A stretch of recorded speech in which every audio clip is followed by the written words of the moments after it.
Entonces, este segundo capítulo de esta conferencia, y son solo 3, el último es un epílogo breve, así que no se angustien.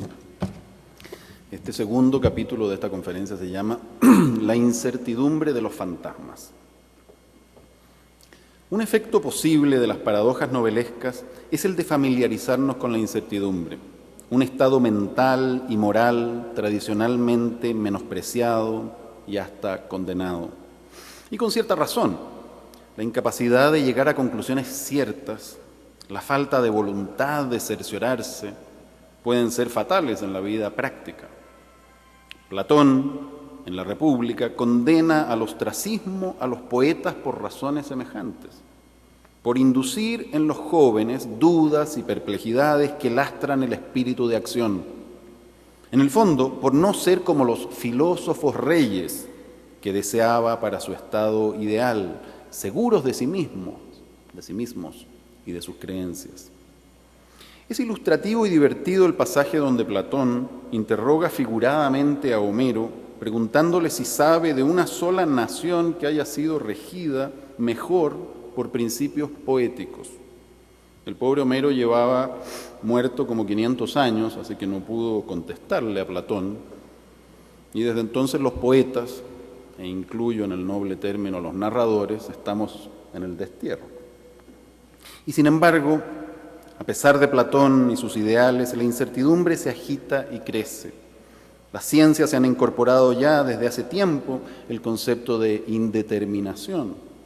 A medida que las certezas políticas o religiosas son puestas en duda, el destierro de los poetas es cada vez más general. La humanidad comparte el exilio de Homero. Pero había prometido no continuar con las interpretaciones políticas para hablar de fantasmas y debo honrar mi palabra.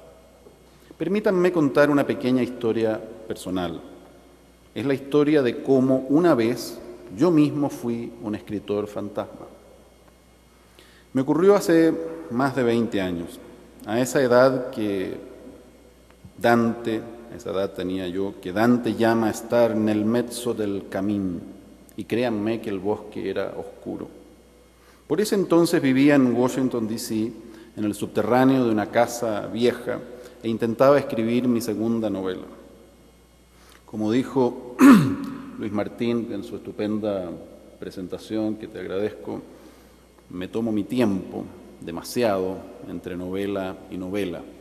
Pero en realidad yo más bien pienso que es el tiempo el que me toma a mí, y no yo el que se toma el tiempo.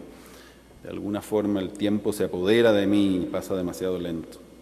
Yo vivía entonces en el subterráneo de una casa vieja en Washington e intentaba escribir mi segunda novela. La primera continuaba inédita, de modo que era un esfuerzo sumamente quijotesco. Quizás porque vivía en un sótano, me sentía de un humor tan negro como el hombre de las memorias del subsuelo de Dostoyevsky. Para darle algo de vida a ese subsuelo, pinté mi escritorio de rojo, de un rojo furioso. Era como escribir sobre un mueble en llamas. Y lo puse bajo el único tragaluz que daba a la calle. Cuando levantaba la cabeza veía pasar piernas. No los seres completos, solo piernas. Alguna vez un niño pegó la ventana al vidrio y vio un fantasma. Me vio a mí. Un hombre pálido, hundido en ese sótano, afanado con un profuso montón de páginas amarillas sobre un escritorio que parecía un cráter. El pobre niño salió huyendo. Yo llevaba un año perdido en esa novela que nunca llegué a terminar. Mi matrimonio naufragaba. Poco antes había decidido tirar por la borda mi trabajo y profesión y había dejado mi país para ser escritor. Ahora me parecía que nunca podría hacerlo. Me encontraba en la incertidumbre total. En el marco de madera de ese tragaluz había pegado unos papelitos donde anoté propósitos y citas de escritores admirados. Para orientarme, recordar quién era y lo que me proponía. Para evitar la locura, supongo. Una de esas citas la entresaqué de una novela poco conocida de Henry James, llamada The Middle Years. El protagonista, no sé cómo traducir eso, el protagonista principal un escritor medianamente famoso llamado Dencombe dice, cito, «Trabajamos en la oscuridad, hacemos lo que podemos, damos lo que tenemos. Nuestra duda es nuestra pasión y nuestra pasión es nuestra tarea. El resto es la locura del arte». Fin de la cita. No voy a jurarles acá que esa cita me salvó la vida. Dios me libre de inventar cosas mientras canto, cantaba Neruda. Pero sé que me ayudó a mantener la cordura.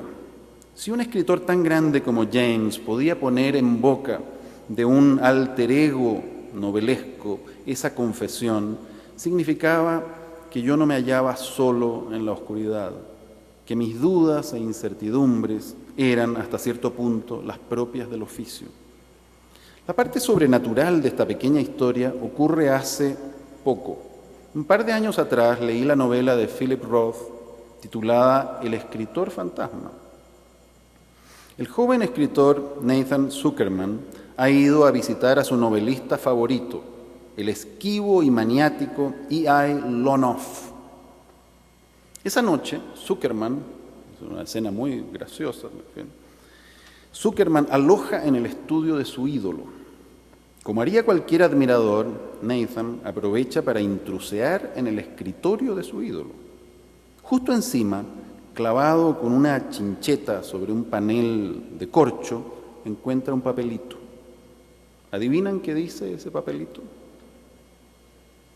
Es la misma cita de James, las mismas palabras exactas que yo entresaqué de aquella novela, clavadas ahora sobre el escritorio ficticio de un novelista imaginario, tal como yo las tuve clavadas sobre mi escritorio real.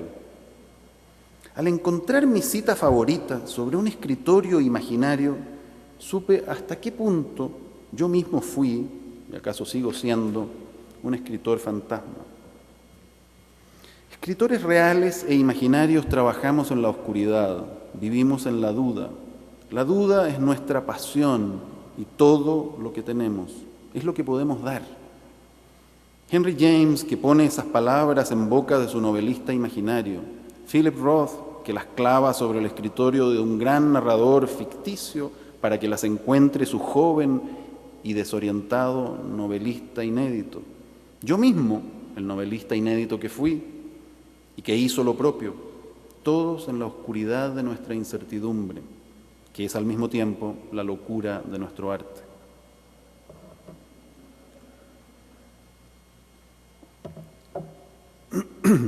Más fantasmas. En la novela titulada precisamente Fantasmas de Paul Auster, leemos ese problema favorito de la novela moderna, la incertidumbre de la identidad. Intentar saber quiénes somos conduce, paradójicamente, a poner en duda lo que somos. Similar a la percepción del tiempo para San Agustín, sabemos quiénes somos mientras no tengamos que decirlo. La felicidad, en el sentido sagrado, siempre se asocia con la inocencia, en el sentido de ignorancia. Los protagonistas de la novela de Auster son tan abstractos que tienen nombres de colores. Vamos a recordarlos. Blue es un detective privado sin trabajo. White aparece un día por su oficina y lo contrata para vigilar a Black. Blue se instala en un apartamento frente a frente con el de su objetivo y lo observa a través de las ventanas durante días, semanas, meses. Le pagan muy bien, así que le conviene permanecer allí. Pronto le queda claro que Black es un escritor. ¿La prueba? Black casi no tiene vida propia. Se pasa el día en su escritorio junto a la ventana, escribiendo o mirando por ella, aparentemente sin ver nada, pensando. Blue, el detective, acostumbrado a casos más movidos, se aburre hasta la psicosis. Llega a convencerse de que es víctima de una trampa sofisticada. Alguien pretende matarlo de aburrimiento. Quizás es su cliente, White, o acaso es el propio Black. La única entretención que le queda a Blue resulta ser también la escritura. Semanal